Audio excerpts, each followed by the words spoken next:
The latest census of women in the Australian workplace has revealed the glass ceiling is just as firmly in place as it's ever been. Women make up just 8% of the directors of the top 200 companies, while in the key management roles regarded as essential training grounds for the boardroom, women represent just 4%. Andrew Robertson reports. Despite all the recent talk of helping women to the top, the boardroom is still very much a male club.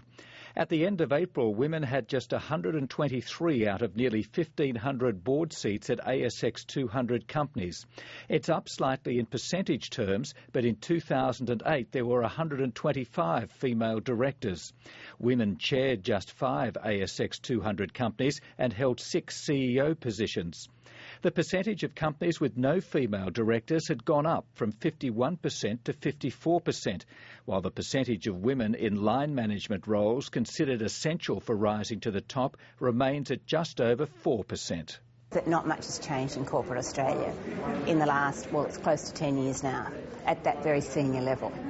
And you can see it manifested in the figures despite a lot of platitudes from senior executives and CEOs of the companies and indeed board directors. It's an issue which attracted a mainly female audience to the Institute of Company Directors in Sydney, and many of them, such as business consultant Jen Dallitz, have strong opinions on what's not happening for their gender.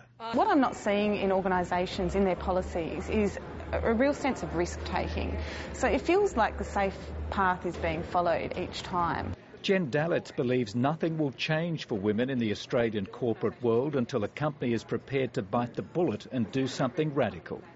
I've seen an example in France where the CEO of Arriva, who is a woman, has made a public statement saying that if there are 2 candidates with equal credentials, she will choose the female. Until gender equity exists in her organisation, she will choose a female. Now, that's a risky statement. ANZ boss Mike Smith braved the largely female audience and agreed that something dramatic needs to happen for the plight of women in business to change. There probably hasn't been enough backbone in some boards to actually take a calculated risk.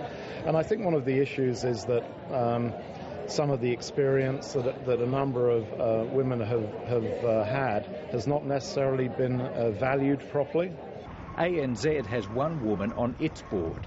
The head of the Australian arm of global financial services firm Ambac believes for situations like that to improve, those on the inside need to do more for those trying to climb the corporate ladder. One of the issues here is networks. It's difficult to break into the networks to actually get on, say, a board or into senior management.